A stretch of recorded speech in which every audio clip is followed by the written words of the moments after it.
The grandfather may have founded the empire, but the grandson would go down in history as its most famous ruler, renowned for his wisdom, his tolerance, and his virtue.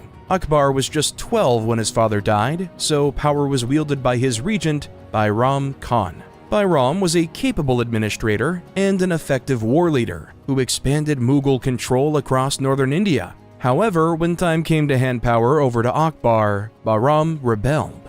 Akbar put down the rebellion but offered mercy to his ally, allowing him to live and undertake a pilgrimage to Mecca. Akbar spent much of his early reign subduing northern and eastern India. Akbar was an innovator on the battlefield, especially with gunpowder, and made possibly the first use of cannons in India on Rajput princes in 1569. The Mughal military would be the first large military force in Indian history to rely mostly on gunpowder weapons. Eventually, he settled on diplomacy to better integrate the Hindu nobility into the empire. He took a Hindu wife and allowed Hindu nobles significant freedom to manage their own affairs if they stayed loyal to him.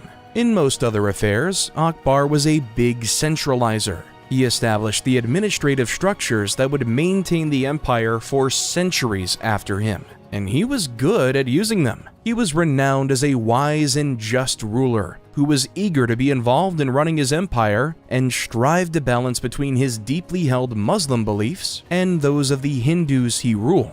He banned animal sacrifices and stopped widows from being forced to commit sati, but allowed Hindu temples to flourish and was generally happy to allow Hindus to worship as they pleased so long as order was maintained. After 1564, he abolished the jizya tax that non-Muslims were usually obligated to pay to Muslim rulers around the world. And from 1575, he began holding regular debates between religious figures. These debates were legendary, featuring Hindus, Muslims, Jains, Christians, and even Zoroastrians, presenting their beliefs in free and respectful discussion. This toleration was politically useful, and Akbar himself seems to have been genuinely interested in other religions. He also patronized scholars and artists, a tradition that later Mughal rulers would uphold, making the Mughal period one of cultural and scientific flourishing. Akbar died in 1605, but he left behind a strong empire, which would stand for another quarter of a millennium.